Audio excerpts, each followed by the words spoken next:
Sachire mo Patrick Osajman Kantima Sungu and a host to say kama na nkomohwehwe mebre na ne tiensa course na ba ko edi makotene pa ne se minister chese enchibia no the senior national soccer team Black Stars of Ghana head coach and Dini Charles Kobana akono omo ehwe nim se nyame adoma isan se onji na adwuma ahodi no won shida anya adwuma bia in the era of COVID-19 it no omo ehwe nim se nyame adoma na ketua no omo ebehwan so nti communication enchibia na ebeba sika to no so die no hwe me no krom no se many efefo na I engage them and me meka asem obi ate your COVID period you ain't trying full payment.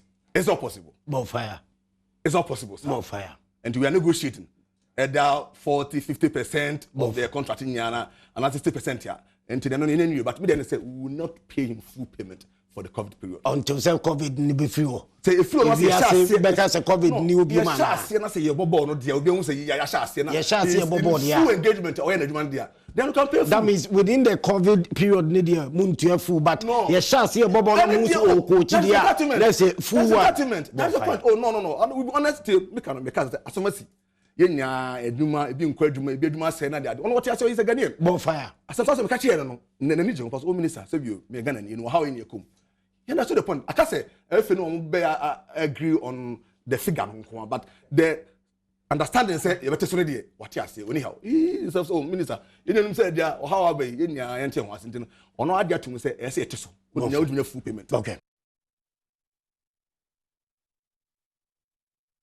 The Honorable Isaac Kwame Esiama so for sure agree ni mabuno so and on Patrice or say Ajaman country man songo any tenhunidi and I'll tell say one na twetwen komo edefa e Charles Kwabena kono CK Akono ana guess no na born some manifesto town on a Black Stars head coach say COVID-19 ban on sheda nya adwuma bi anti bi hwan aketua ne so but akeke ni kirem hwese ne ma esia kwa na say two clubs na be kwa Africa Kumasi Asante Kotoko ne be kirem ewo CAF Champions League na afia Asante Football Club akọ Confederations Cup sa can see mu no ana Honorable Minister HS Nyame Adoma wo mo 350,000 United States of Americans donors terms dollars clubs no ebetini abom ho na mom ho aham ewo Africa kwentu kesi ni Kotoko ni as good be call Africa. Oh, I ready kura omuni how.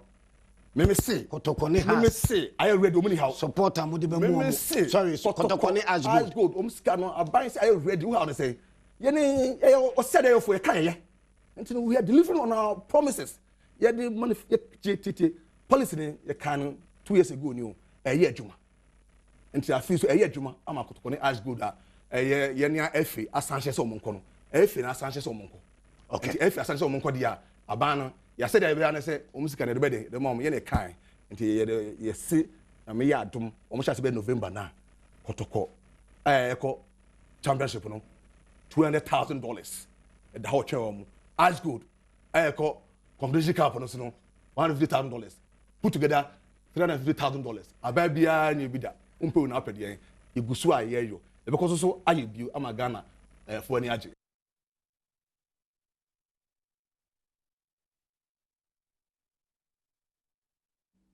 The Honorable Isaac Kwame Esiama so for sure agree ni mabuno so and now say odwa ne se ho se nyame adoma as good any Kumasi Asante Kotoko afi omne be kwa Africa no omo ebom achitai mu edene pa na boa amom ho atia hiham ekrakra mu no esande nkomo kakra twen se jani nyina ne se Honorable Edwin Lanti Vandapo enkan so afo a no hwa agree ni mabudu so MPP apen so no ede nkomo kakra beja se ohwese ne Mexico so hia Honorable Isaac Kwame Esiama so mra na omonye debate platform no ka bia and the constituency okran ke bitia sabo ma ne metia sakwe batenra Honorable Isaac Kwame Esiama respond ye say ono de ogidi pass na hwebedwam ana ya mpempi debate ne tian sakwe nti Honorable wo debate bia hye na hwebedwam na mo fantentam so ho enti Milante former minister nem challenge no say open debate pa Ghana for nya debate chamber is the Parliament of Ghana duly represented by minimum atoba ye enti omra ho no challenge ho no or tools or powerful motion or powerful question I'm available. Me call Egypt ban on by on na me call Parliament. On time na you force file questions. Motions na maba. And me mama I don't file questions on me yan. My din na entertain the people say the bone ni dey ma obia. Bonfire. About debate in Parliament here. On sham record in Parliament. Check my record in Parliament. As I can say my debate in Parliament. Honorable. Me Mr. Laka say, Ube minister and then lamentations. David. Okay. All right. Your minister, face the challenge. Yeah, Jumano. Okay. Okay. But yeah. Moving forward. No word. Marty. Moving. Nse no honorable Isaac Kwame Esiama na otim sampa ne fe ma ba sanse kwenya beda honom no na mu se yu na okọ ana ode ne komo 18 senja but hwese ne Mexico so a eje se Ghana 4% te nka be tra video so enye se parliament de ya mokọ a monkwa restricted to monkwa amoye parliamentarians but Ghana 4 your public sphere hodoma ese mutim santas na moye debate no na eti na mafonya kwenya so bisa monkomo ntie no enti ne to nsade afa nti usura ana abeka se bia enhia e parliament but yame adoma san komo hwetwe betua san akoso na fehwe se na hye ne esi ekọ but covid-19 enso e baaye no ama football so ati akoda bese abosume makomako bese eye enkromponi na hwese na ne Mexico so na se nyanika e wo se na hye ne esi ekọ so no a Henry Asante Chunka samafo panyi e de Ghana Football Association echechire mu se na enche bia football esan back. Yeah, nimu nyina ne say first of all clubs ne benya opportunity at training. Say we club now we could training na unim say enye illegal. Legal because to me our mampani wono or the amaye kwan say yetumi resume training. And you know from now until 30th October now mampani di 2 January. I feel ni ewa be sipono. I consider all the factors. Now fe ya hwese 30th October now mampani kan ye no. So one pass you between ashase on that particular date and I say you between near Chiaquanim Kakra. The yen ni say Sisia a Quanyanaba into Yashasia a boy. Oh, okay. And nature say now as you speak now, no Premier League clubs, Division 1 League clubs, on bet me I recall on players. I'm a started training. Absolutely, Sabe Pepe. Premier League clubs, Division 1 League clubs, Women's Premier League clubs. There were 72 Division 1 Women's Division 1 League clubs. And I feel all the clubs are RFs and also running in the various regions. Yeah. This year Obia between recalling the player. Ti Henry Asante Chume kasamafo panyi de Ghana Football Association Trinity Afense GFA ana otene kansa kom ani munchiremu o cheche se na Ghana Football ai crowd se enche bia se de Premier League ne tentam so a niam bekoye e de aman yenko aso fufu akache a omofa former managing director Anedine Neil Armstrong Motagbe wo marketing expert na ne nkomode aba e de afase na niam ebisi akọ e wo Ghana aso fufu akache so eni. How is corporate Ghana looking at Kotoko? How is corporate Ghana looking at Hearts of Oak? How is corporate Ghana looking at the entirety of Ghana football?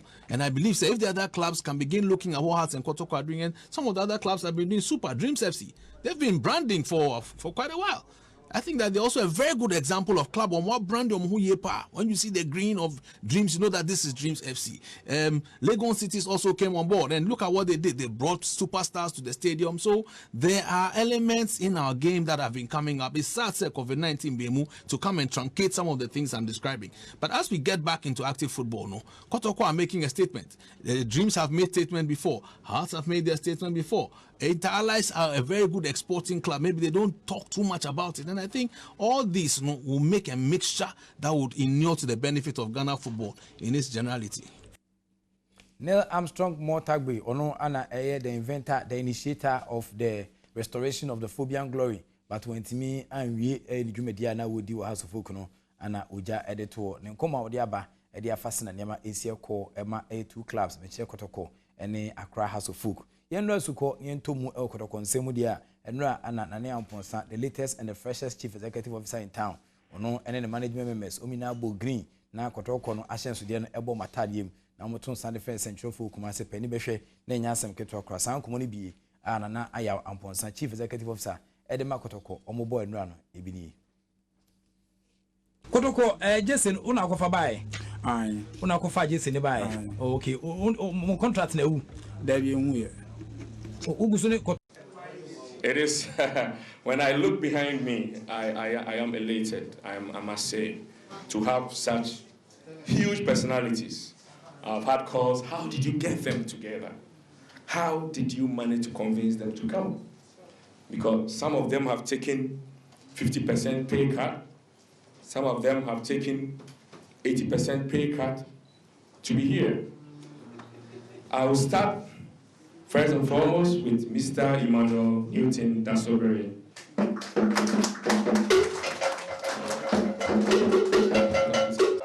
The next person I will introduce is Mr. Eric Amwaku-Chung.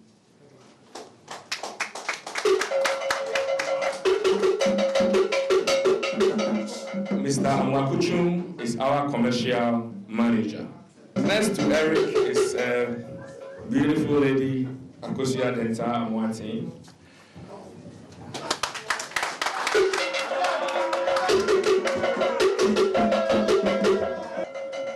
The next person on the list is Ekuya Bukuya Partin, ESQ, lawyer. For a club like Asante Kotoko, our legal structure must be solid.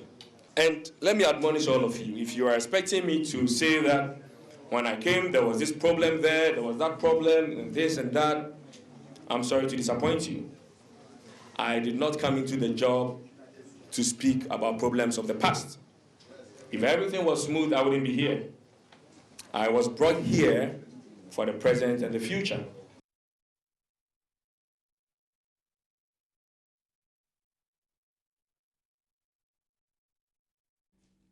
Nti Kumasi Asante Kotoko, wo chief executive officer na Amponsa and Nra, Muso ne management machine na Mabo Green, na say habamuno ana ma share na afi wo hwe mo armsman na say black no in uhwese na Mexico so na mo sympathize with offense so team from say African Vision Academy Emranti Nkumakus from Kwala o mu fi offense so Kumasi no mkunya kwenhyem na o mu fi Kumasi esade o mani a kire offense no nti uhwe armsman black na say ne mo the sympathize with team no enso eno no won ka sem no side jase nyame adoma on be pone kakra de asan koja team is kan de amo kan de enhyeda nya ni kantime mo so ha but ye komu biu na ohwese na nema esie kwa na yamponsa to nyampia bi mane mu se obi a opese ne kotokotwema nso bia no o ma krado na omo ebe match ni pa no boot for boot ani ye komu na sentem ya ba ne se kotokoje se fence strike nya ne tie se new management hwanim se omo be sande different case sponsors etiansa ba nti wanhwa na strike Jisa Yusuf Al-Hassan Chipsa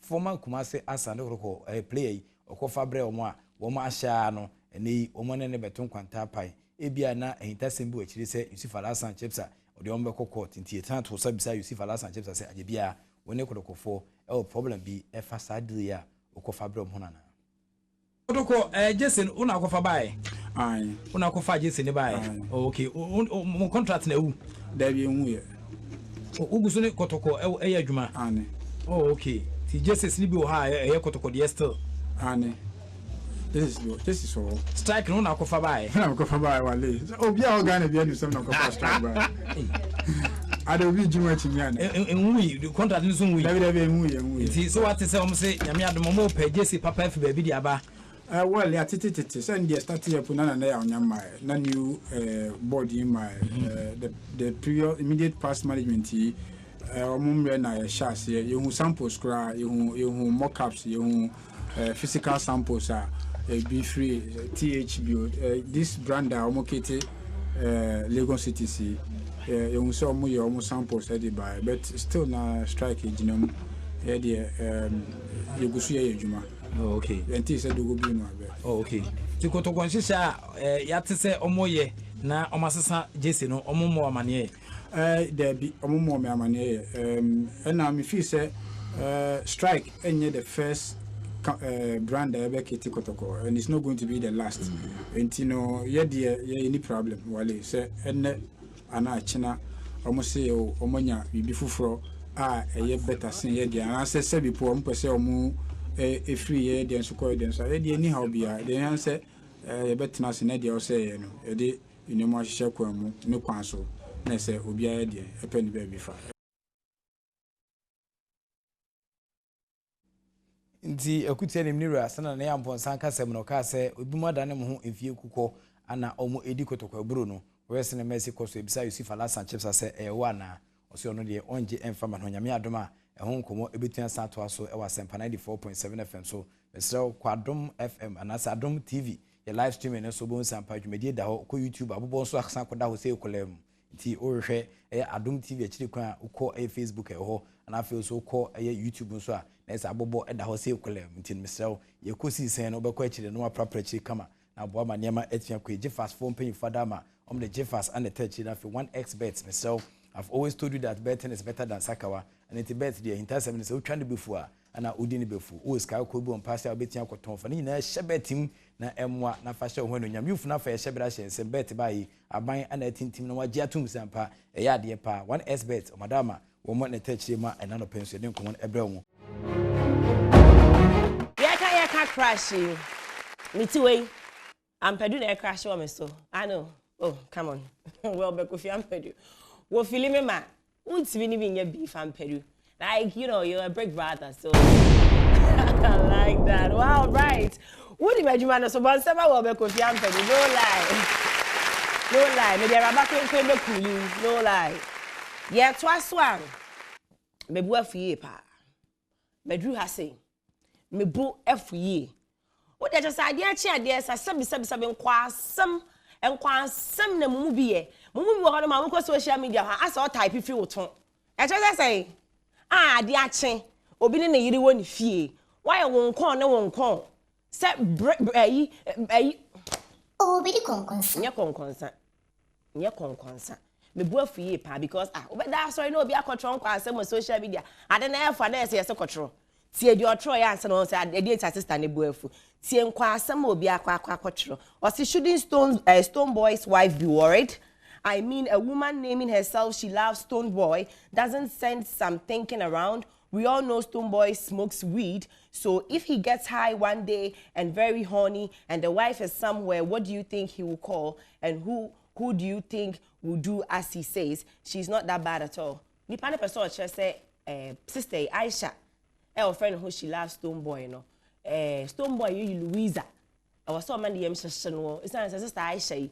Obetimi achi Stone Boy aye ne ho adwuma o wie o sa ko so aka say Stone Boy ehyi wi na me amete ha say no say ka mini Stone Boy a kasa yi blogger ya ye fa o Lucas in Lucky o say wa Lucas in Lucky no say me mini Stone Boy we rade aboy na wa che Aisha de mi judi o ti hwade wa kotro na ya mo type sa Moka ubi na mugu amanfo aware na mo say amanfo name na obi hard end name a wa polish what do akwa and I won't get a munsu answer na wotro afa ayem ade no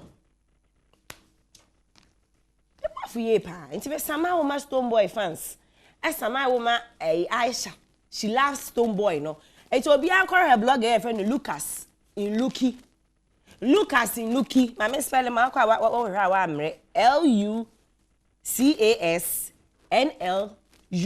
Mokorano, munne the top style baby because they say the economy celebrities here. No more can start till set. Nipa na bibi and send fata was see a chin in him. But for now, no more any stars I won't ever wa home. Into what's a bant no best steady no washi. Munya is at sim hunetro. Obi aware ni need it if you between sim who say ya. Aboy ni Aisha me samai na mamo monye wild na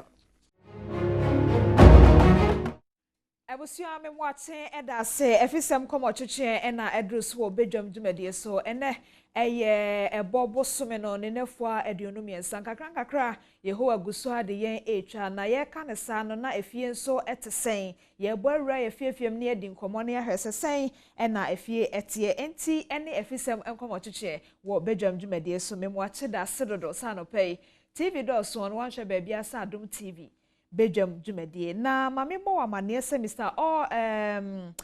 All Properties Limited no se menka cho se uyo obi a wanije real estate dwumade ho pasase ato pedan ato ana se wankasa kra wo de na opese woton a wo wa mane a won betumi adoma boa ebi nso kra na estate dwumade no wanije ho na so hia nimde wo mo wo ho se no nso won betumi aboa no de wafa enchechim na wato ho ase na dwumade no nso ho se de wo beye no enti so wa asembisa bia na se nkomo wanije ho a ana wo pedan ato apasase ato Mr. All Properties Limited sefre no 0248 500495 0248 500495 ena 0500042966 na anyone any enkomo on website no so www.mrallproperties.com na anyone mo entwetwe enkomo betumi aboa Anope ya pomode feminine so mebo wa mane se Dominion herbal powder ba ma o se obi a ya wo bre bebre pa no bete obre ne so ama wo ho atumi ato bi nso ana kidney ho how bi doctor abo wa mane se wo sa how na Dominion herbal powder eno ene betumi ahwa ma sa how na free so afen so wo mo amojabro so me share blood pressure no hamo no Dominion herbal powder no we de wo hia na se waye wonsi ohie de enro wanum wasa atreketo iba ko de agum wanunum tea asanso asa yare eno ne adwuma Dominion herbal powder no eye baby bia wo memu no wo benya bi ato frɛ 0543158195 0543158195 and 0204296449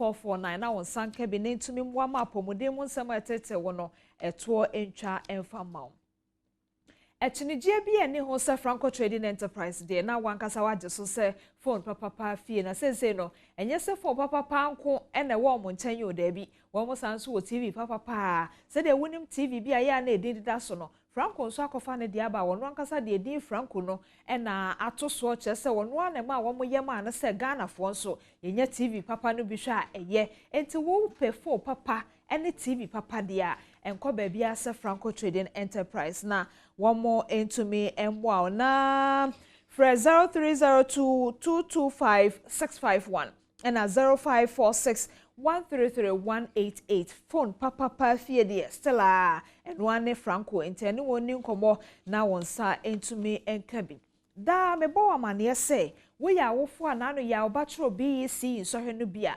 akwanya wo honom emma o se obekọ beto na desua no so a eye SHS na SHS no de eye ankrankra de na oba ne de nani kire honom a grade A a wonim se school bi na ye a wo munya no me bo amane ano pay se St Andrew SHS nso wo mo so eye grade A school ni bia a eye ankrankra school enti oba no kra wo gini di dada se nso he na otro no wo be 20 bomode anofo wani e kire St Andrews SHS na kope admission ema no na ye kan say no wo dunkwa ono fin se hwi asanwe so a woni haw if say school no ne nkra bata wo ho na wo fi a kire nso kra na wo ba nso a akwanya wo ho ma ba bia ba ne bedanti eno so enye hu na ebe so kra na wonni sampotem ne mo wo ba bi ti sa asinfo so ni mankasi mu a eno so benya admission e de ama obey na won kwaje enhomasua ho teteye papa a ebe ma oba no waso abapa e de ama busua no ne oman entifre 0244696911 0244696911 and 0207891004 0207891004 na obenya admission ede ama oba no nonkoje enhomasua mu teteye papa e wo St Andrews SHS yebane tifie Womo ansua de nso a wobebon next year ansa na ombeko school titro ni basic for no enti sa kwanya we no wobenya abi de ama oba wo bra wo tifie na so ni nyina wo san sua de a na eye multi TV box no ebi na wo kwa akwaje ne bo kakra bi wo de wo fia wo ma ne mpiepie na ne wo mo sua de fisa chechefo no wo joy learning ho so hu a wo mbe kire wo ma no ade e de ama enti bomode ne fra 0244 340415 0244340415 and 0244340424 Naje multi TV digibos nibi na emofra no ensua de e wo fie wo bra wo mo sa hwe ene ma papa wo TV so a ebeboa won anope wanda romanti e na ye de sa ye nkomo twetwe e bro medical ba wa mane dada se ene ye nkomo twetwe no efa ye nhomasua ho nsem so na wopani awini no edi nkomo esanse wono ankasa wote enhomasua se na ye ka wo mo atumi abi ankrankra school ani papi afa won sam agentete ya won da ache nkonkan ya wo ka ho bie enti se ka enhomasua ho asem a na wo ye obi o wo ho nimde na wo ho nyansa ene emo ntiase ne de ni Dr. Richard Kofi Asiedu oye executive member the Conference of Heads of Private Second Cycle Schools owo menchen e wa ha me no edi nkomo Dr. Mpacho Mache na pomwe school mo boko de na ne aye de na ne yete se private school for no mo boabo bi no no kakra titu ni o mo ana e be tro we no mo ye bi de boa school for no oh yeah was about my inquiry from telephone okay. School okay We went out some dreams. So one to private school once and be apart from Debbie. One school be a Koya maybe. Man crown, I hope say they were able to settle it. And general private schools were very disciplined during the COVID exams. Yeah, the Nyamia say, Monsu Nyamisha, Mosa, Moya Mofamudie, Edeboa or Mino ne, and Crankra Monso, and Humesiaho. Ehiam na doctor anope ya ton safra ohani en komo chichen ya ni na ko wiese na no mampani kane mampani John Dramani Mahama ne wotu Frankade ama ndisi amanyoko ni manifesto mu no e na wo kan yese tumi no ebe ye ne dia wa bra Ghana fo beto aba ma no afi abato no achi a private schools no wo be ma no aba be ye free SHS private school dey wo SHS pempen so no obe ma na ba be ye free enti eno na moso chese mo asom na asem na mampani kane mampani myself acha me kane mampani Mahama kan ye no eye manifesto ena waka mesramu private school rafo no konyasie be na course a mo hu de wo mo potenti a mo se sa asem no mo agi atom mo hura so me na be dase ida ba im say mefa akonya wesu na me chie wan wo hwe ana pay especially Adom TV. The baby are more. Intina ya ba be advert no. Yeah, that's it. Na so St Andrew crowd dia. Yes. Ntina na me catch us papa we na basco mo nsema wa be St Andrew ya me kan wasem say kwana kope suku mu kwan ma oba na wasi SHS no. Don't call no fin asinfo su mankesi meboa. And a boarding facilities hostel nyina wo. Ni ranete ho no. Nti wa be wo school wasem. Dr. Yeni nkoma. Yeah, we dem say and I pay a private school owners so. I'm say woko abenidim mo brepa but nyame be man so. I'm say private school yen butaye ba ne say you provide quality education. Okay. In partnership with the government. Yen to me ye nyoma aban on my kwan say yen ye. No correct. Nti enam sante ma yen so ye create employment. The teaming youth where we invest in other schools here. You have about 335 private senior high schools. You have over 10,000 employment. Anyone can win them. No crepa na okan. Wo be school a na mo afa no. Se be on tena fie sa and dey no cremo. That's it. If it's so, I'm saying abandoned free SHS by it was a very laudable idea. In the private senior school, you support it, say, a beboa. Namum na yang side no, and na ye press at least nanka somebody na nkawadi yanka hona because if you say we na we Ghana nkola inti nko partner ya if you say nka double track no nanka amba. Na if so private school abacho me ba say abai partner mo a and na de private SHS no so ebe kan free SHS no ho a anka o se den ama ka double track system no say your private senior high schools are very good standing our facilities are ebikra na public senior high schools in woni in terms of infrastructure even teaching staff laboratory library football bibia ema school e train nipa ma odimo no em say private schools no most of them ewo men ka say we na wo matiase badodo na wo na even cry nkwa so ukọ public school kra no a ebi so facilities papa ebi so ho a won so on there on yes intin e pese partner government na nanka ode ka ho what I say in a way no na double track na mo fa no kotena fie esamba ekotena fie ne ba no ka wakono wan se na tete no na ete no intimate wase yi na nka mo de mo adan ne mo classrooms a mo wo no a support nti wo mo atifie na o mo nya classroom nko no na nka o makono once ye nkwa no pa na awia green ni gold bi asem amate wase nti eba san so a ema aban pressure o de besisi classroom won say already the first teachers no aje abanis can be brave yakoso nti am other sectors in bre nti if you say or partner private yes na wo hu no ana sa netie oh yeah because we say generally now even nurses are on strike other areas are here development you know we say first teachers no we a chunk of the money no echo hopa nti na ma abanis a ho oh say ye Ghana for the who say say who say Asante. Okay. Nti if say nke so abanse a nanka obed davete other resources a nka other sectors nso menya no etumi e develop won. And if so fiscal discipline. Say sika ye hia e de abo no be hu ban. No aban betum ne ho be yan han kakra because unkosi sika so intentem na otobu sia at least sika no betum dia ye ne ma bebre e de abo man no. That is the areas and if you say the boa aban na nanka ebetuma na mpacho mo ne aban di ho nkomo education asuye no ne mo di ho nkomo no bi amia mo nti na obisa sa question no nti I'm now coming to your question. Say aban dada John Daman Mahama ni issue na on the manifesto. Him say unse aban bia opese oba so na say political party person oba so ya no de ni ndaso hu na say ni vision ebetudwa into obetudwa sa no a obi buy into it. Nti say also de wo de ekọ na ohwe say obetumi ajew de no e da kan wana nti yebe pia MPP. Okay.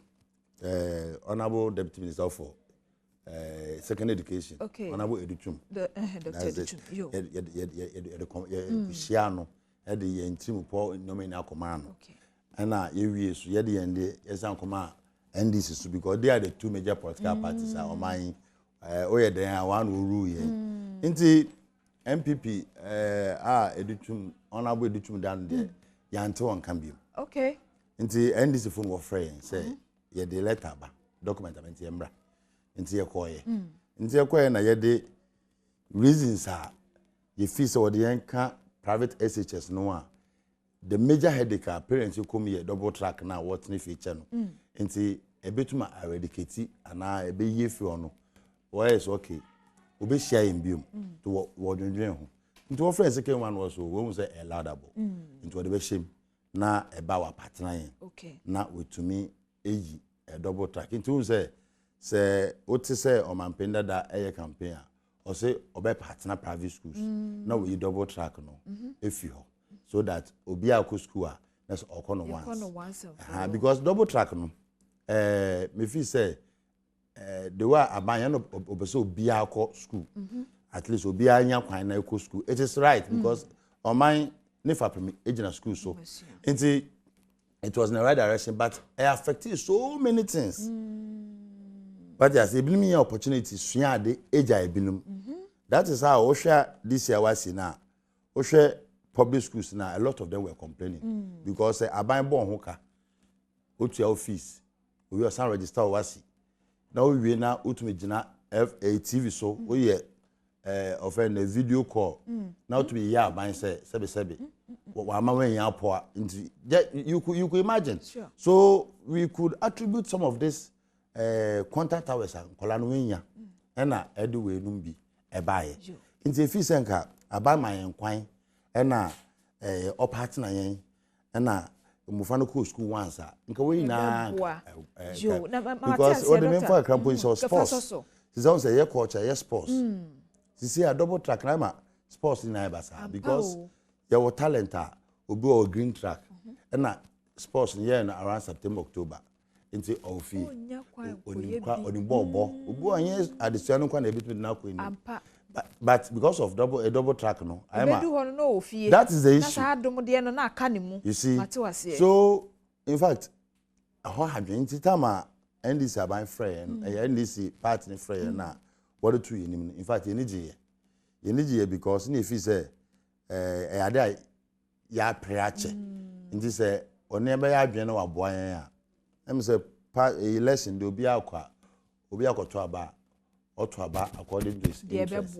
That is it. Nti that is how doctor we dey what twen adwene si asem foforo so ba no sports activities no a nti ye chichemu gold ni green track no ya fa nhemu on say bia the fact say ankakane no na nyina ye kobom no ye say September mu na ye sports a say bi be ko May mu na ni nua April no ya fa bibisa anse ho still I said that no nti wo mu a enu wo so sa abra nti so mu nya bi nye. That is it. Okay, no see a big problem pa na yen sanhwe ne sense na wo ka bibi say ebra modem onsem koto Dr. Educhum anim no Deputy Education Minister no man tissue bio. More private schools no ya na mo fees boarding, manum boarding, mo okrom. Enti e bia na mo krata mo de koma wo mo no. Wo mo hwe ye no ano na enso aban botom. Bibisa ni ho. No, but that's I'm saying very very important question. Okay. Don't say private schools and kasa your grades. Anabodi to my levels, but our levels on the mind. Yes, I net. But your grades. Okay. A bit of St. Andrews grade because BBR to the level of swimming pool. BBR school. Oh, there are more swimming pool. Oh yeah, for swimming lessons. activities. Yeah, okay. And also sports nibia. BBR school. Oh, I see. Into Osha school way. Na or compare ebia school bia or bia on say you can see school bia ya tenos a 2 bedroom wa nte say ne chaka bia nte ho na ya aban mpedufo bi ho a ya won hwe ne na bia wo generalize na we blanket statement no the munyina scale ba ko so yes yen fees o hwa most private schools boarding fees a range between 700 to 1000 okay. And grade A is starting from 1000 to 1002. Okay. Me who school private school watch your work what's in now. Watch above 1000 2003. Sir. It be above quite 1005. Just that one is extreme. That is it. Inti yen so ya research kakra who say I buy school no krana free SHS no. Cost per student 1200. Yes. That is the analysis I research I okay. 1200 students. Okay. The 1200 students no. 1200 Ghana cedi no. Who they better to private school who are. Not just ocean krana abai expenditure on a child in the private schools. That is it. Matter was here. What I say. Inti yen bono yen swa no bo in a way as abai ni stro yen. Na mom last on abu do can say. On my schools a bit say Morning Star. Or my bit say Christian Senior High. No ma Kosombo and other schools. You see, these schools write GC, O level, A level, old ones. And they are international schools. So you don't classify them in addition to schools actual wasi. But this schools in Buokra will throw internet this GC in the O level, A level. But was actual wasi no. Benam say what is our international school no are touching into I'm own fees normally and also normally require $1. Okay. What because that a man on a call. That's it. Inti say or classify school say your level say into your ma so ma SOS first na Kosombo no if oba Christian is our professor then school now also oba Morning Star but Google now call online the best 10 private schools no St. Andrews at the fort. Wow. It's above all those schools. Okay. But you're in charge $1. You understand? So you don't level it, say, I say, any high and the facilities you get at St. Andrews, you can't even get it there. It is actually no money, and who must share and it's not such a and I still have one female. You put the own say, Tama, you do go to home. No, yes, person, come a friend, watching you. But you want to say, on a good between the about, say, in school, no, Sebi. Third tier school. In Tiana, yeah, press I buy my Nipana. But you know, there's a very big mistake. Look at I think I create or kind. I'm say, nah, I'm say 1 year research. Research and say, yeah, you know, first I buy from Kufo started from 2005 computer placement. No a cut-off point. Na cut-off point, you know, and now one my young private schools be. In the placement in the bar, Oma, Obia, say GS register, no work register, na say we are accredited. Fine. Into you have a examination center that government recognizes. Into from 2005 up to 2016, about my students are throughout. In 2017, yeah, double a first HS by a penna. We in Fimo. You understand? Okay, Matthias. There, you was system dada. Na wenu na abema mochafa no abom. That is it. Okay, Matthias. Inti honorable the chum no. CCA ya menim ni. Say na oka say ya attract good quality students. Inti I say you bu our phone. Just say mo friend and pass it. No abayan one you bu. That is the word they used on Metro TV. Yeah, happy. No correct. Because yes, we Ghana for. Sa no kai. Yeah, that is it. Sa. And now I say you bu innocent Ghanaians because we ba o friend and pass it. But that is not the issue. Sisi I can say professors, doctors, nurses, people in high standard in the society. One bar of private schools. Okay. In senior high schools now, as I'm speaking. Because when the double track started, people started taking their children to private schools. Again, we get students who didn't perform well in the BEC based on certain factors. Because more young man be of very deep remote village, Okuta get to 2 nearby. Office in town is going to get 12. Wow. You see, because of Nyoma, we Acadia Wenya. Enya born and now born. Let's be a no woman, no baby, her papa no. That is it. And to be attract these students as well. Okay. The category of students are even Crown, one work government school, say Okona failure. We're so from 2. Number 30. When they fail and come, they will train them and they come out. They excel. And they're at any home because private schools no they much mum and no they and yes out to Hana Woka. Niami when say Abai and the Tonomai. Very soon they will place their children, but they will not go. They will come to private schools. Well, Yamra no yasuna Dr. Mami Misa Wayne Chato.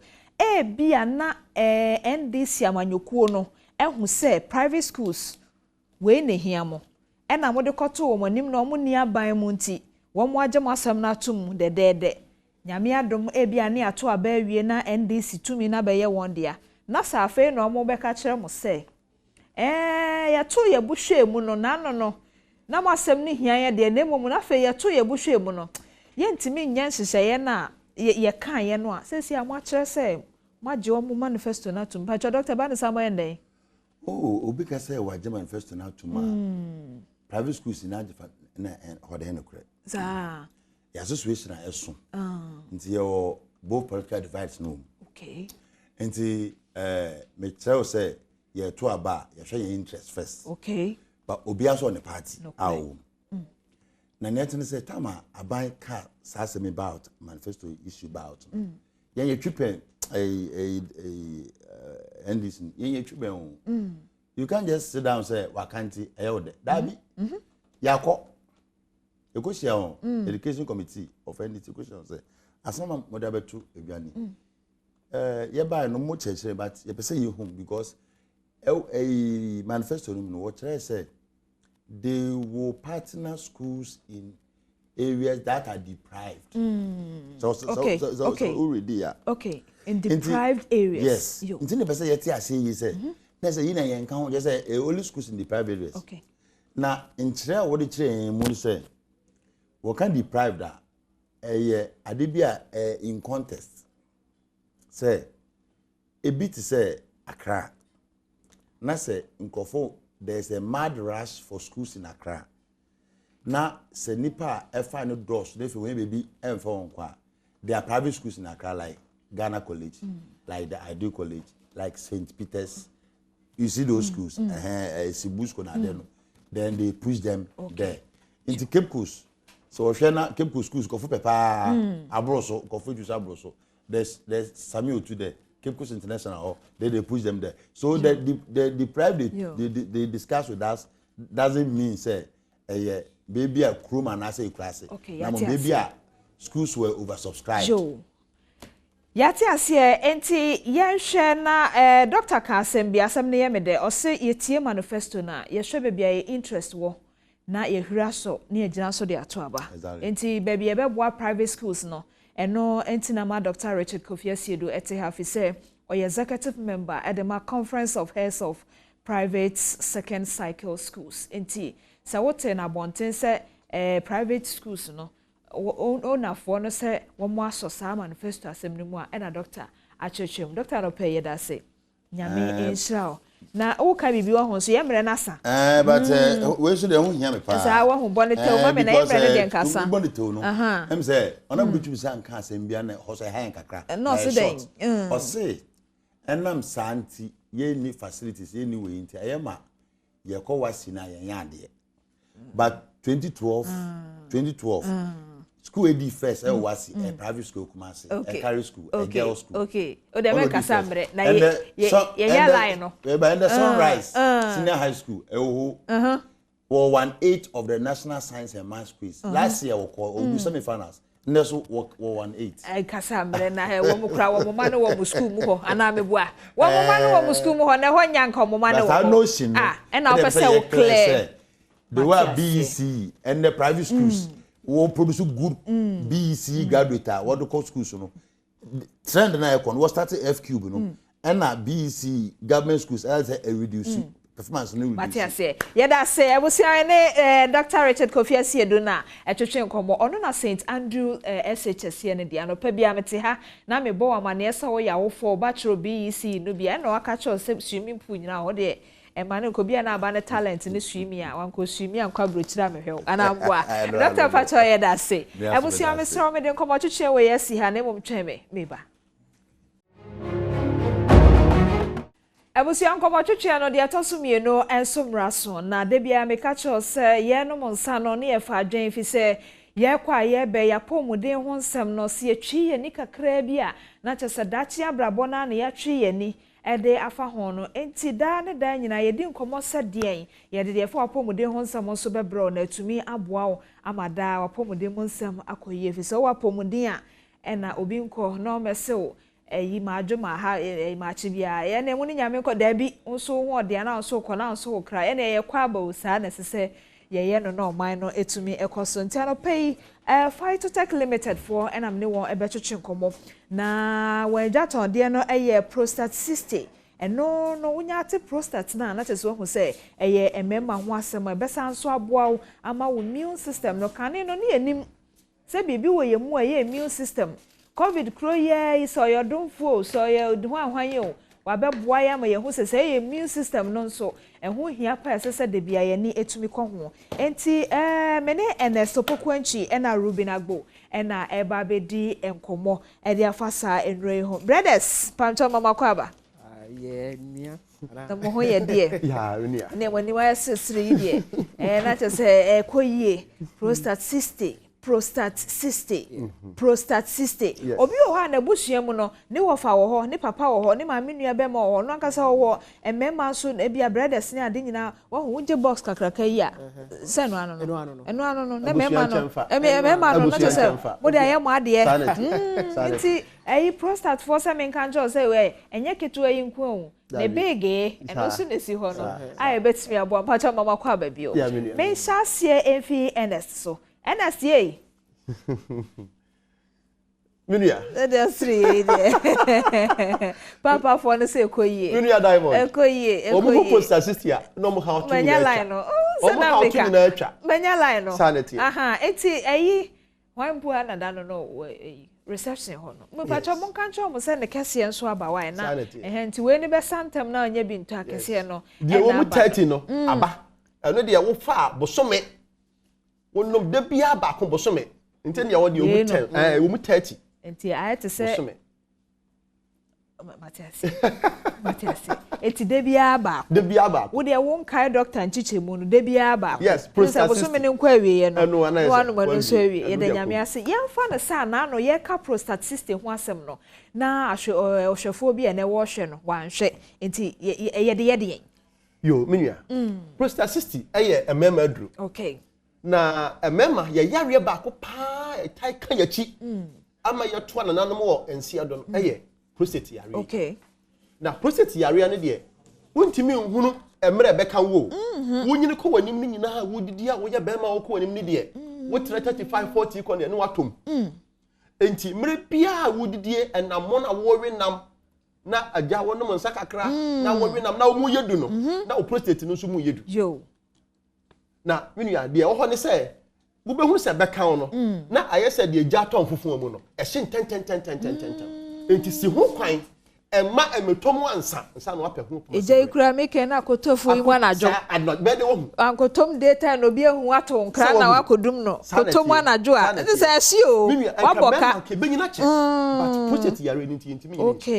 Okay. Yo. Na de ba ko ne say sa prostate yare no ka no ho a. Da anajo a. Wo a woni asikyire yare o. Enso be sore be ya mprenum, mprensia, mprenso akwadwonso. Ebe de wada ma wosumadwo na anopa ho ayede am wakọ adwuma. Unya sa hode no. Enti mre bia obehu sunsuanso se wo dwonso ntentem anadwo, especially anadwo. Na wokọ watercloset to so na wo dwonso adropa wo sore na akọ check with sugar level ne kama. Enso so anadwo be dwonso sa. Eno no edanso na wo se wo dwonso ase bia kam. Wo be chim sa so ema bibia se ne kwan eye prostate na ayekese. Asi ne kwan. What draw your back up? Prostacyst. Okay, and so what Jane say, what I try beer. And now tie ye, what I say, and now pensio do antinama, or dana, we don't so be bransana de atia, oh bois. Oh, yare. Ah, prostacyst in a bebo. Oh, yare. Says I'm not. I'll be a say what I try beer and Saba Codenti. Fini Muba, now just a word. Oh, maybe that what yare. It's true, so what decent you know. Okay, yatia say. And tia can say no when nearby who say, nah, my men call Ruby ho. Agbo. Yeah. Agbo. Aha. Okay. Okay. See. Ba mi amini. Okay. See. Ti ye pe bia to na ye pe ebi so ho kra wotin ne say no. Oto nro dada ana ye bia na dwan ba se eh me ne bibia ye ne ma me ko pe bi ntonton. So ho. Ye nko hefa. All right. Okay. Iti pharmacy bia e wo Ghana obenya bia to. Okay. Ne e wo Kumasi o wo Volta Regional Greater Accra pharmacy bia obenya bi. Na wo ye pharmacy kuma a wo pese wo nko tunton a. Wo de na mes na ebo screen no so a wo betumi afre. Okay. Ana wo betumi akọ pharmacy kese to say NS chemist, any East Cantonments, any pharmacy kese ni nyina wo kọ ho a wo betumi anya. Na woni ma asempa bi. Wo ba multimedia ha. Ye car park no, ye wo health embassy bi wo ho. Omuton edro no. Enti wo de wo nya baby a bia wo kokomlemle ha ana second na baby na wo nya bi nto a wo de bra ha. Oh, okay. Ho wo betumi anya bi health embassy. Omuton prostacyst wo ho. Enti bomodin a men twintwe so na wo oba kotobi na fama wukunu kotobi na fama osofo kotobi na fama wu papa asofo ne so hia ho serious and as me receive call me to me body no emmo na yi na nia dangerous wo nya prostate area adwuma no won't me mbo edre numre a wo say epeja na aya prostate so e ma we ni yekese ho yes no se ho yekese kra e den no ka ko na be ma no and to me sorry and to me peja and nothing I can say we ye be man we di 40 years e kwa bomodin a me twintwen so we dey koto prostacyst de bia se na me se na ns aka de bia no we dey fa back every day just fa back prostacyst prostacyst yate enti eyire no munya muku no madoye ohun because so ye na doye fa nanum ne eyi no na ohia we so ate ase aha na pacho we no so you Dema fight. You funny about Dema fight. Now, when you are diamond, Dema fight. Another product is free Fatutech Limited. Okay. Now, you treat skin conditions. Will antifungal and antibacterial effect. So, and once a good when I'm doing any a bacteria, a fungal with the faswa and no ano. And so biara, sakura, kakare, ringworm, biba, sanctuary. I say liquid no. Into what the bar sour now they are far baby who are they negu. Pompominia say a mass white and I say youth aye woman now white wotin as it's what the bar sour is no. Okay. Okay. Go problem you know to a yo. What do you so no? Uber the beer fashion ho 5 days asa yo 5 days. Into them fight no skin conditions beer. Anope Phytotech Limited na adwen emane mema ho enti oyire to ama okuno no na okuno so to ama oyire na we sukra de mofra ne bebam because ya na kakarere ne enso ane haye ma no so ho nti we no che se wunya we kese yi wo fie papa ne bra pani ne wo fa no a na che se we no so nya we no si ho na che se e ma no nkola no bibi gu omo a se kura wo di agro kura do fi so mo nko school wo na so bi akwa akogu ne ho na bi na o de fa so mana case that ye fa sa wa na ye fa nka ho na me sa casking na de won sa twitwi so na nu ano no na e ko ne baby Phytotech ene de sa enu papa yi abro enti utie Phytotech wo mun ro yi mienu na Dermafight ene prostate cyst na eye ase ho adwuma na eye so when you lie no ase ho adwuma na eye brothers ase ho adwuma na eye sisters ase ho adwuma na eye man so de agu om ho no ana mpanifo kra bitimi gu om no mo so aye ho adwuma de ma sanka bi numbers na go screen so no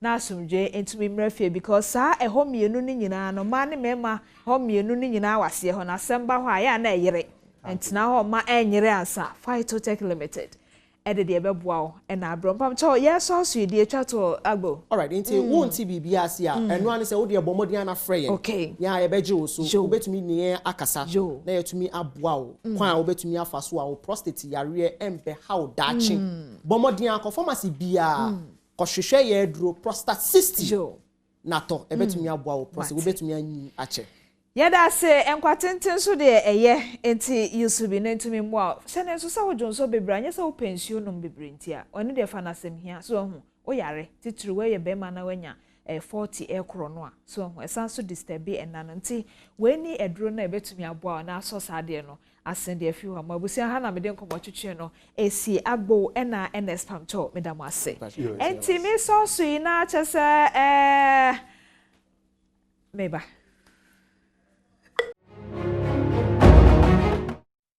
Samu achibi mama wakwaba de ababedwam dwumadie so pensempensemu ebre ena aso me wo ekukuda mienu a omeka me ho na fe ya toto adwene afansemu ahodo a egu ya pronso ne na no peye mfa na se ma Franco Trading Enterprise a oton phone papa laptops printers and all the Franco TV ababeka ho accessories bebre on branches ne doso obetimi akọ Google Play Store no download o app no nso atwade online no kra de discount e ka ho Franco Trading Enterprise ne niama eye papa Afe DBS Industries and the Tracalalink Plus roofing sheeter and renache empopo na afe so na what 20-year warranty your alloys trusses so hon mo unya bi de kuridano so ansana de chance na guso ene afe bo na chese bibia ekọ kama adwumaniti ewo spinters on ben papa ye restaurant no and na Dominion Herbal Powder number 1 so wo bi o wasi chire yade nyodwo waye mre chese ahoden no ewo form peso boost immune system na ye Dominion Herbal Powder no eye adwuma se nkonya nyasem keto akra ode se wonu bi a so bi ahwa bi sa ho asem wo nsenye dede hunu ena yeye ena se adwumakoyi wono adama ena afa eye enkomodi a ye babedie eho eka eye Speedmate car batteries engine oil no so eka ho unya car battery papa isuka so abibia wo asomdwe wankoto battery papa da bia ne guani masi woni pam nti Speedmate batteries Irata motors na kofa edi abagana ha na Speedmate engine oil unya de gu ka mu a unsa ka ne sun kra asesa na bibia engine so run ye edema speed ebekọ chese bibia ye smooth omo adwuma no eti ewo eye hia gbora islegon no oni okwa omo a service center o engine no o be change oil na ma se ope batteries ne so o be fixe ede amawa wa bu sampa difference na St. Andrews Senior High School omo nso so school papa o se enkoda ni wie school no mo chusu schools no be school a ye kire nyamesuro school a ye kire abrabo papa ansa ne edinimde no aka ho St. Andrews Senior High School asimfosu ho na ode oba no ebekọ na ya kire na de me ne twa ne so hweyie na Rehoboth Properties wa dan a wonu masisie o nsase ho dwo ho hwehye na nye den kra odi an se obehwe mo kira kwan na wa kire mu na onso wapebie sa nyumakui adaroma na impressor capsules waposo pese hu sisi hu so a impressor capsules beboa wo emmewo yera Kamadin Deputy National Communications Director Edema NPP and ye Honorable Kojo Edu Asare the Swagger General the one and only Swagger General or no in charge Deputy Director in charge of special duties acting director all right in charge of special duties the National Democratic Congress, which happens to be the main opposition party, Omayemu. But if we mean and pay me no more din commodity, and I say ample for AJCJ fashion, so come and come on the Shamatade, come for 0268 505021. 0268 505021. The Swagger General, good morning. Morning, Upon Boko, dear. Yes, Adom Boko. You're actually on Punyanko Pansi. It's a TV soon, I check. But of course, it is our system. When then, Alaji, I'm for you. Boko, dear. What do you mean, you crowd? Oh, sir. And as of 100 busy, sir. My from my home.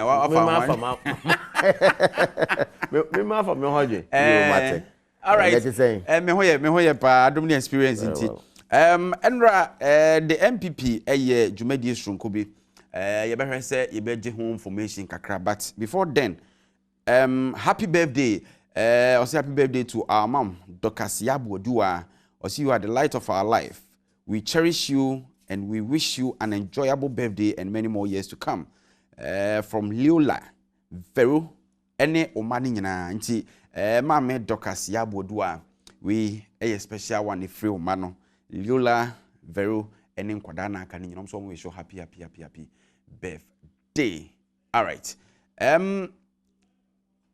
Before say yebekwa ahoma so na yahwe say betimi anya information on Enra a nation building dialogue series and Pipi Amanyoko no share asiye no yenhwe and the topic say I say Mahama cut short Bono Regent over alleged missing names on register issue if it's in ra enyina bepem sabre ase ho nkomo akwa by yene the honorable minister of information Kojo Opon Kroma or honorable member Edema Omanfo a ewo ofuase ayiribi honorable member of parliament. Honorable, anope watching.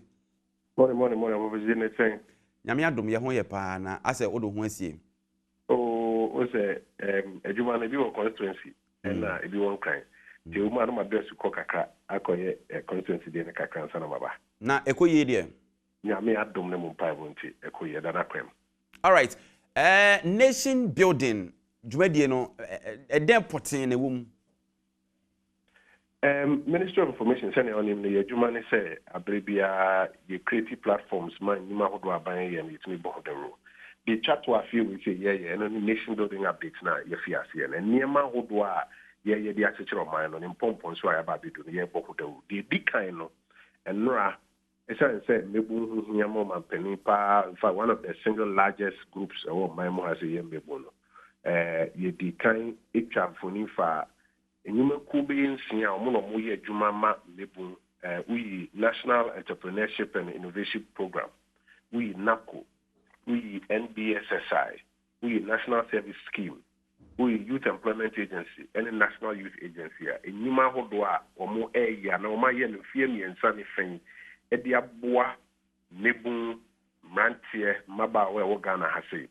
Ne de do omo nim se nyame adoma the fellow next steps on beye edi aka ho na beye don hre ba ko ne fam ye ne hu se fiti beye 2.5 to almost 3.5 million young people in Ghana.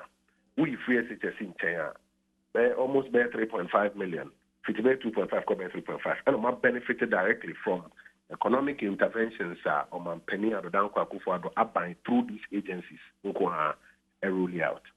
Now, omunya brecha humfuni ene ebo hunkomo etre and the akawo manima nyame omadom mo mo kwachente hode homa ombe e the account.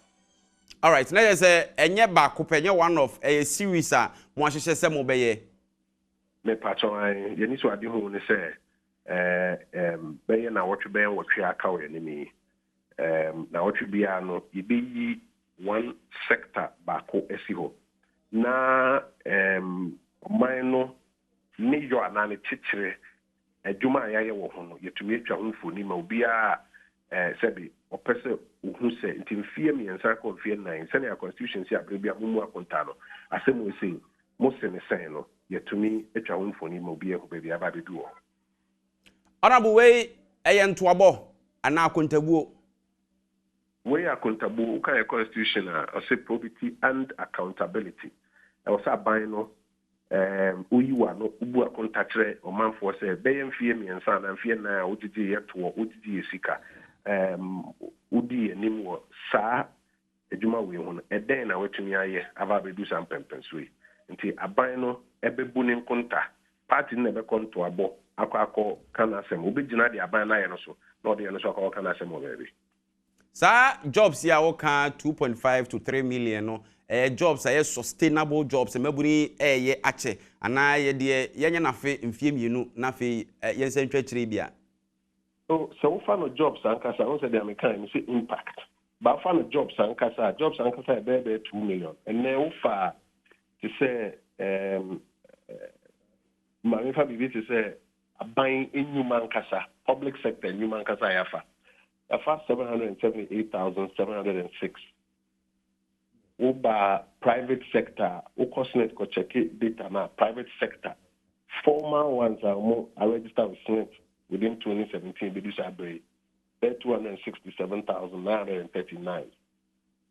And some are offer and you ma abang SOIM and Kofonia Bibuma, and you be 1 million.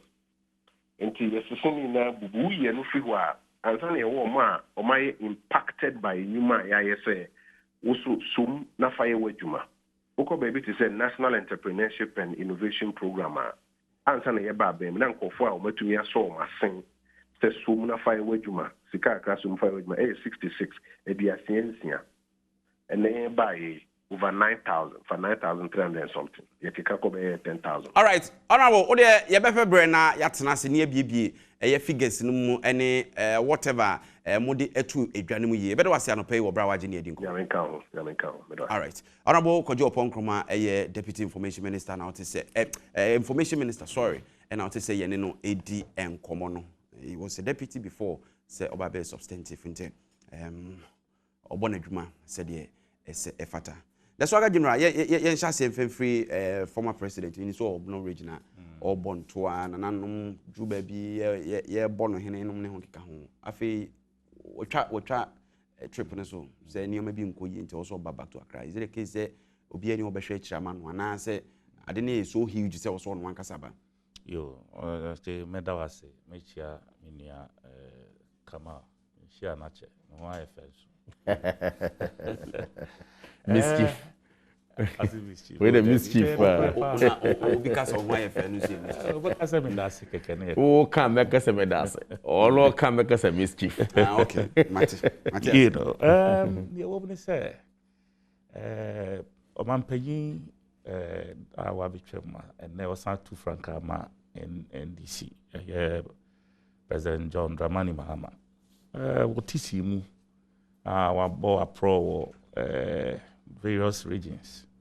Wakwaku PM war the Bono East and in bottom. But campaign na who do oye this one fast one and it's saying. And it's at the end of the day, you be call your election. Na election nimu results no. Yina say komawa obeji atum so bibia ko 13 ena akwama ankwama nso a na unim say hihye a de to akwan mu no da ne ba bi da ne kwan mu ena ekotiawo na te say ankofa nsem a de tawantawa na say mentimi ho ase bi pepa inti say o nam sa pro no so na uhu say ubu do suko kakra uhu say enema yekoso no especially with this registration exercise any exhibition about betwaso sabe Ghana elections over the years. This is the 8th elections so there are precedents and antecedents and nema your friend best practices are say over the years no every now and then no bit me aboa election no na ama sa issues they kind of say mistrust ni ade be bad results ni mu no you be year free sa kwan ni e bi ni say you be take steps na the various levels are you dey call parliament say electoral commission in this so na yemfanye register no ho edi register no ho juma no sa na obefa so aye ena ye kase ye nyina enim say even the register na nkasa say ye de breye a copy should be given to political parties before the exhibition no a day before the exhibition, and register no a day before. A day before. Under normal circumstances, I wasn't coming to for how long? Oh, so when you are even a week before, then ideally, at least then because you are going to print over 35,000, kind of say, polling stations. 33,000 or thereabout. Yes, and over here.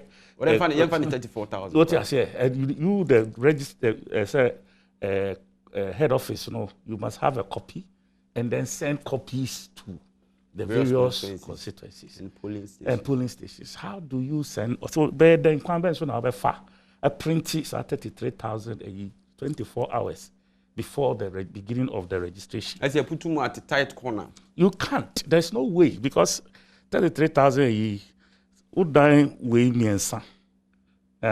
This room miensa it's not enough to contain that space.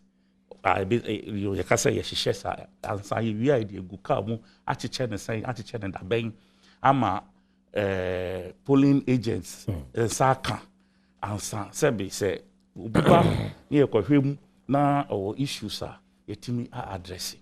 So in the first place, no asen ya achiche will say be gu achi. Meanwhile, they near cast ya dey ade no kra ma yen no. It is assumed say it is the same register. The omodema political parties no. And omodema party friends say EC staff. What they call the registration centers. So you then the very day you started, they called said there were anomalies in the earlier register that they gave to the political parties. So they should return it for an updated version when register no ashasi. Asante Kotoko. What am I saying? So in that case, at what point? One more year, Juma or Honankasa no. We be say, so why withdraw old one no? Now the new one no? Abre political parties no. At what point did you send a copy of the new version to your polling officers? And what? Which register are they working with? Is it the old one or the new one? So if you are among for call discrepancies here, the problems you know the shaman issue. And EC has come out to tell a blatant lie to Ghanaians. Because BB with a certain motive.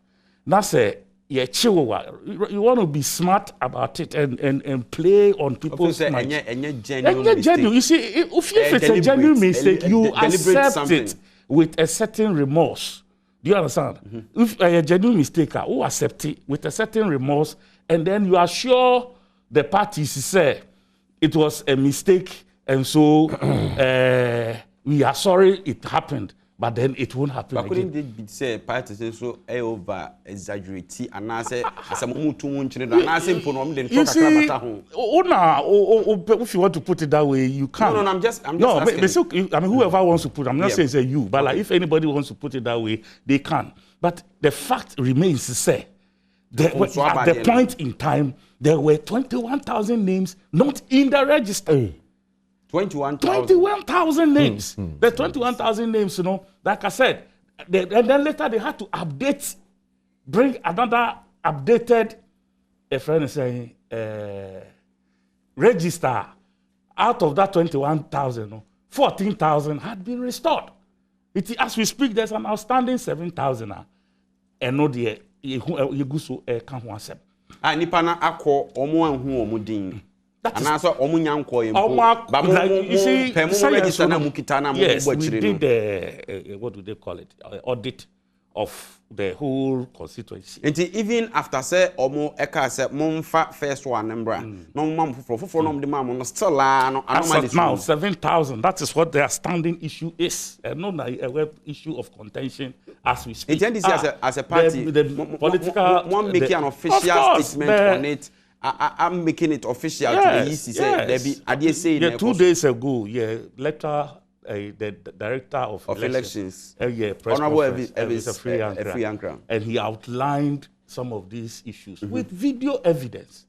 What I say, just say kasa sebi. But video on what? What video came out? Oh, please. I said there's video evidence. On what? On what? On the missing names. Oh, well. You are not the one. There be a discussion the questions. The video evidence. Dick Panel called police center. He took what do you call it? Where a friend said problem. Maybe a problem. No try. Those are saying no they are betuja.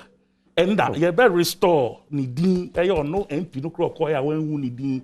Baby a not necessary Nidin who are named the whole cha.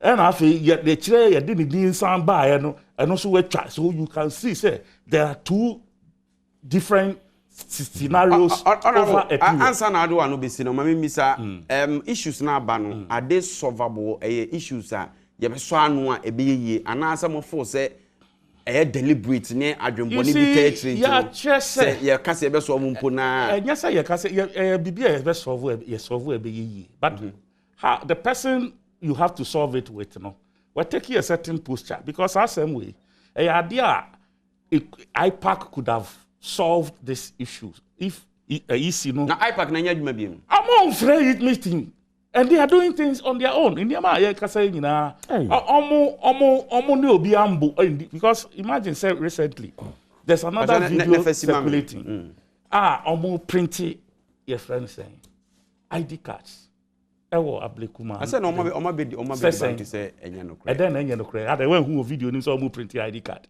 easy na printy ID card when who it is there black and white and they have admitted say yes omo and authorizing say so they were only doing lamination. Now lamination even the earlier arrange say parties should be involved. That's why your man requires a polling agent. More reps of exactly. It's here then ko printing bibi di koma another district say omo na any lamination obi any representative. All right, honorable Swaga, it leaves doubt in people's mind whether the right things are being done. And that is why the flag bearer Ajay Bibia said, look, this thing all right. Come on. It seems NDC as a party there were a lot of problems and issues with electoral commission, but MPP, we are too okay with the Ekosubia. Is it the case that Bibi Ekuye Mamwana say? I'm for Jimmy Dassey. Mr. Dinchia Sononko, Emma Akefo, na Minchia Minuya Swagan so, and also, and then with you my phone na me can see say MPP. Yendie Nana Adodanko Akufo-Addo Akasada. Ose yenye focus na yen momoje den se ejuma pa mo ye no yen reach out to the electorates and our voters amomu hu se we ni na ye tumi na wo de ma ye no ejuma se ni na ede ye na ya san ba se ye be sere omo ewo anidie mu ene ahobrase mu se omo nsan ma ye second term biom nti eguso a ye ejuma ye campaign. Na ambavoje o producer de topic yi mame say His Excellency John Dramani Mahama oye NDC flag bearer wa kate ne campaign na oye no so to return to Accra say electoral commission in sensementi me hu ya me kan keka me say abano Mahama wawe Abani Debbie. Abana yenye to wa we crack NDC. Are you being complacent? No. Let me tell you why. Unse nipa ade etimu a na to onsem keka. Denti a omo free Bono region urban. Omo kate sa campaign no. Enye electoral commission asemo. But that's the statement. I am telling you say later. Hey. Omo koju Bono region reception omanya enso ani no e no mu se ye toaso a anhwe ya ba ha ye menfa no nto nchen electoral commission bia wakwa ye bo ne hene ne ade no reception ede masa man fa no to nchen yen kan electoral commission ho asem menu aswaga kasa nyina throughout nti na me ba mu at the point business video ben over issues are omode ba out now there are no issues. I'm not speaking for electoral commission. There are no issues. No. Me a player in it. Ubisa the question last question ubisa no. Ubisa say na discrepancies ka kraba no ana infractions ka kraba no e ya dey betima so anu ana. He didn't give an emphatic answer to it. O say betimi aso anu. Excellent. Let me tell you. But it calls for worry. Say you dey register beba na. Let me flow. How be bring umba. The American questions have not come up. I beg you. Let me just flow. I beg you. Man time pa. You are 2 elections. You are called 1, 2, 3 up to 8 times. From Afarijan to wherever we are today. No. Election beyond infractions have not been part of the election. I'm not saying say you good. I'm not saying say electoral commission omo a kroje omo ni problem. Now, in a serious political party, biano, an entity that deals with electoral commission directly, and of course, they are also part of it. Director of elections or no electoral commission, and general secretary. Dink it all the time. We are present on the meetings, electoral commission, IPAC. In summer, in summer, Juma, Nina Eka. Now, what are they raising today? Say exhibition at ECK say walk akoye. The first issue. First and then exhibition no. Adie ya na MP Ashama MP say and ECK say me dem hu me din kra wo. Enye me nko so 21,000 for kra ma hu mu din wo. And then yo adie ya na o kasa asem no. And ECK say 21,000. And before je me no we ti hey. Unim how Ghanaians do not turn out to go and then check their names and register. The turnout is very low. Now Ashama nkwa and then ebie yo ade chin ya 21,000 kwa omudini. Me patcho logical obejedi. No, me patcho no, I can answer you because I've had interviews with some of them. Yes. And what they tell me and they say registration na nyina so we say na more rep ewo center ho. MPP or rep ewo center ho. The number of people are registered within a particular constituency. No, parties in you will be on figures. Your brand register, see about the exhibition, not better register the numbers. No, not entirely with original registration numbers. Now, over to me, I register. And I 21,000. Yes, or and only calculation. Listen to me. Then the point I was trying to make. Oba ya waka said 21,000, and the ECB said, First of all, also within him, and yen correct, within a woman any. Also 21,000 some okana, and yen correct, and yes, and now on also saba out say, and come and raise the alarm and come in cry Emma. You see, first of all, let's young come who say, Obia ni ho call register, ewa shama, ana ewo nanton, ana a baby, and all the NDC card they could say, media me NDC me baby register me.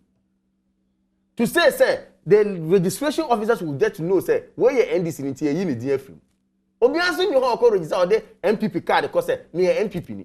But come on. Logic now. I just want to help you with logic now, reason. Say, definitely, you will need to say 20,000. Ewo Ashama. Unim say Ashama NDC strongholder. Say numbers and what you want to be NDC. Oh, no, simple logic. You see, but we cannot sit.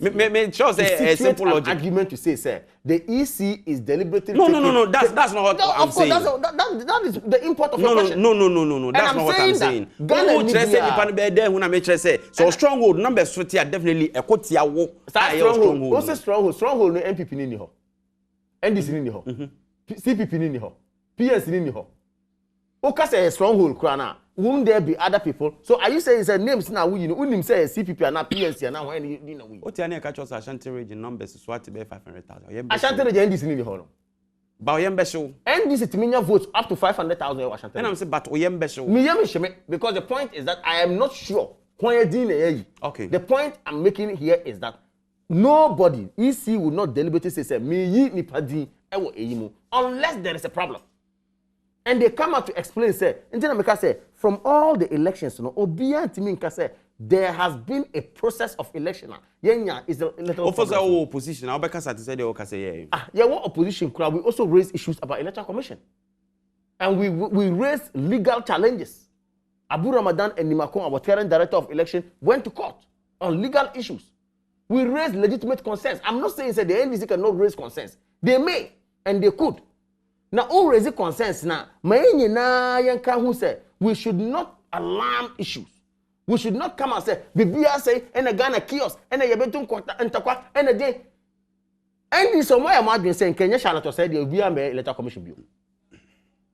Okay, Charlotte says, or says, Quatina, copy so baby. Eh, Mama Jane, dear, or ya the papa pet any yeda, or yet there be beer any ye. Now, so yet your mind. And before 2016 election, Charlotte say and Co told us they will transmit election results from polling stations. I'm a panel of these eminent guys or men or VRC, VCRC, I'm for the currency, Krabby.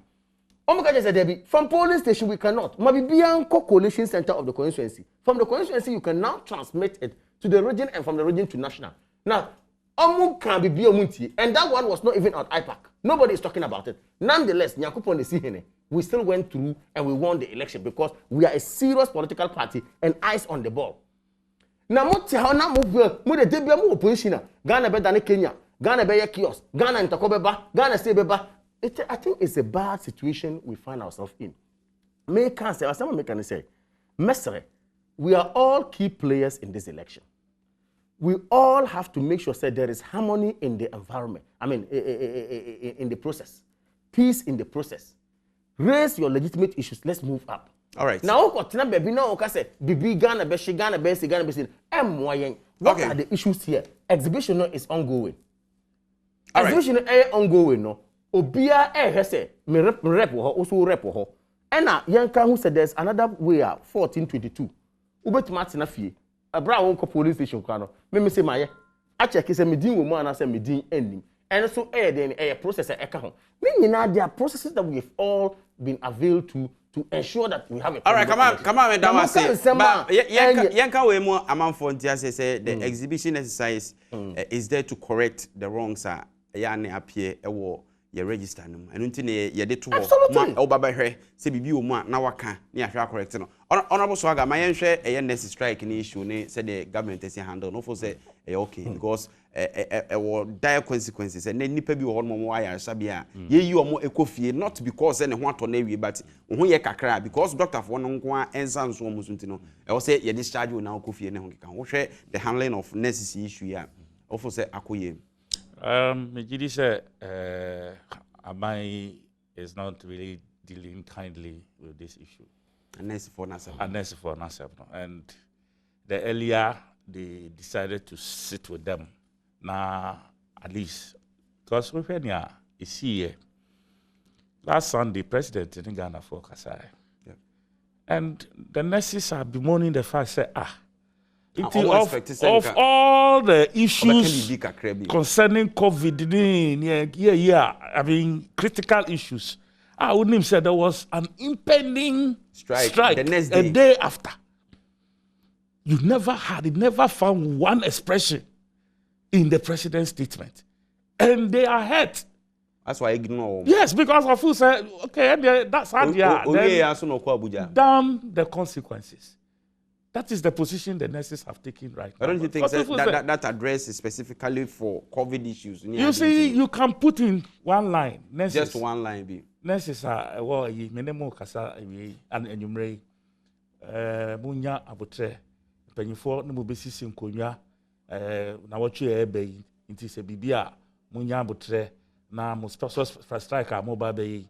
Mo suspending answer. Me decide ni di mamu. But if you ignore them and the way you did, I don't know. Also, send nurses so I fair to the president in Abai because COVID time 4 years. Almost 4 years. Nurses tax relief. I think tax relief in the common. Yes, but they said they've had issues. Lining up about more allowances. Meaning they are lining up to her for the past 4 years. Once it doesn't seem to get to. And to the extent that the minister can make a comment to say, what do they do with their money? Minister of Health. Yes. Wow, okay, say we maintain reporters. So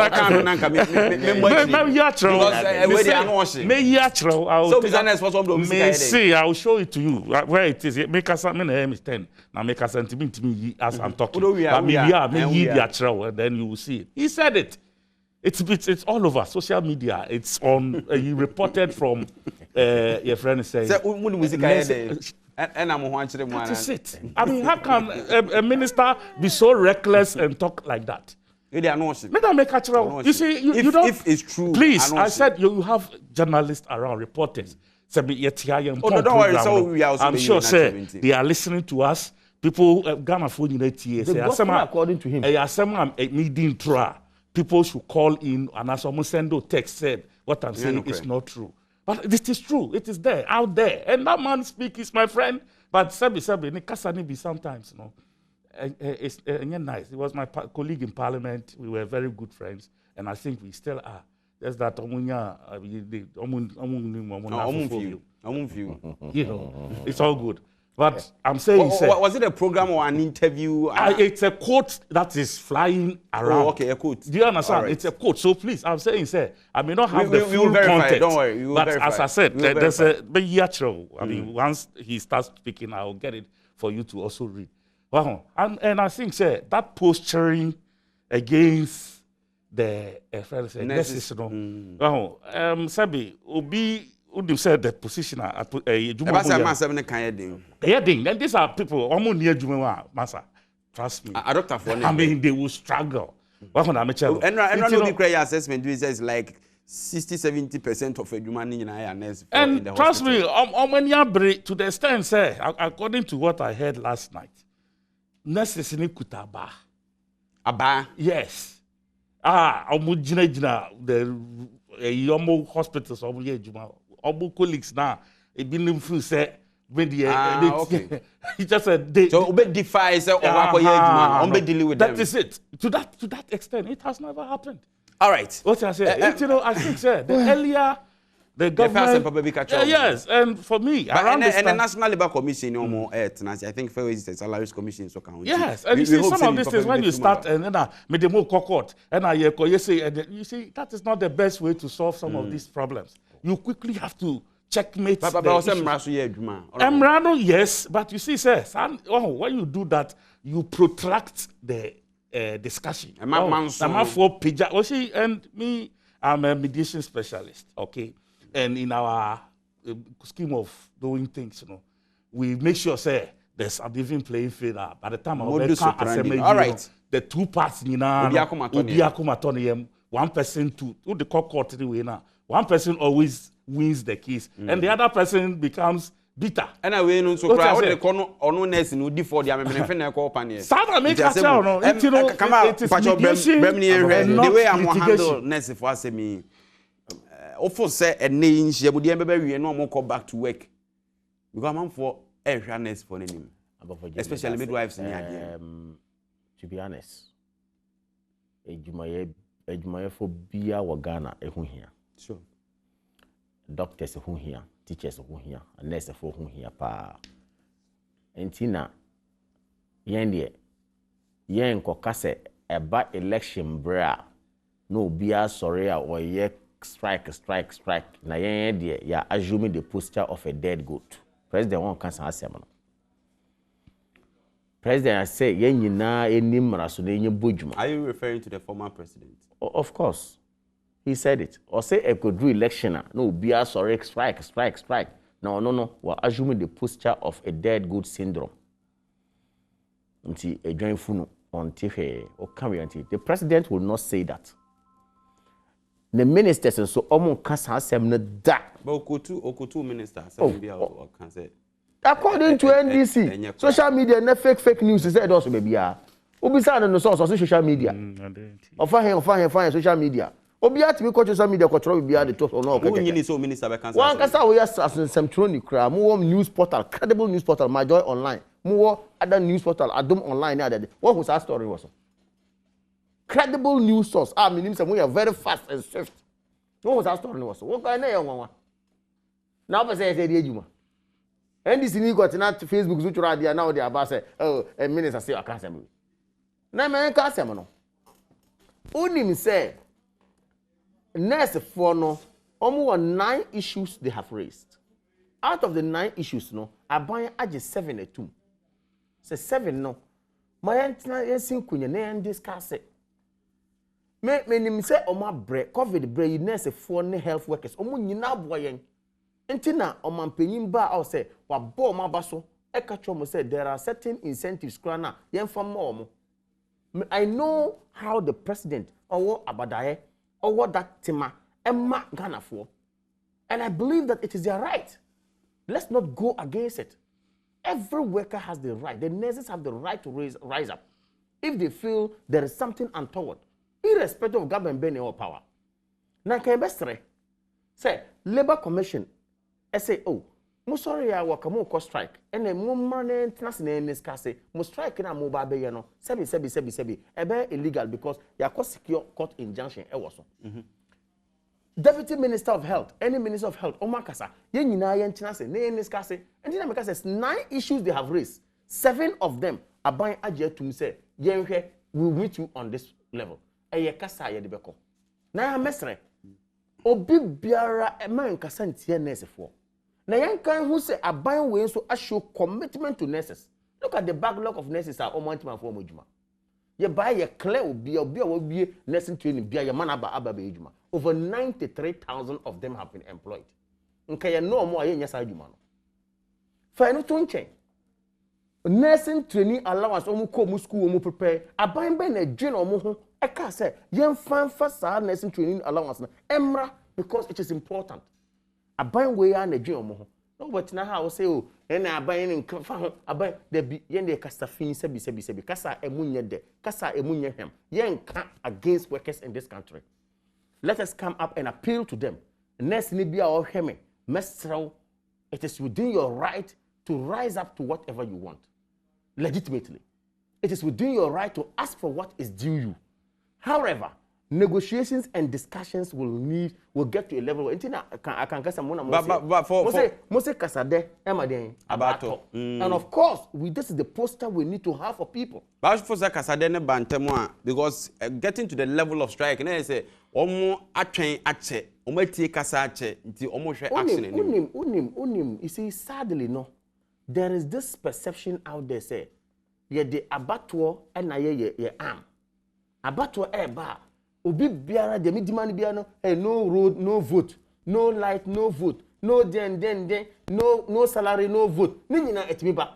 But I think it's a sad situation whether it happened yesterday or today and ye dey ba nti mesre say once there's negotiation to go on and for us to discuss and get to the bottom of the matter, let us pursue it and move on. However, unless for your bomb abaso a jumapa mu year during COVID season ye need normal times we have seen it and we share and empathize with you in whatever you do. Trust me, I know this government will do something about it and they will get to the fin of the matter. All right, your time no aso ewie na me hwesen kai betimi anya just 1 minute on the Japan deal no but time no I don't know say producer you betimi anya 1 minute be time na so unfortunately time na so impressor capsules speedmate car batteries and any engine oil and Rehoboth properties na St Andrew Senior High School. When you have gentlemen on the show my discussions smooth. Thank you very much the Swagger General Honorable Kojo Edu Asare and Afi na special duties man you say mood special duties easy to need the acting director special duties easy honorable dey you be think me din nana say ampofoje ne mum kai say me nana afie ni mo yekosi ampofoje the late musician ne ma me na ye ne baso weekend Friday Saturday Sunday ewo Asante Mamponti mu nyina mo bra na mo beta ye chini nsie awo batampa afie ni mo medam ase ye dem asi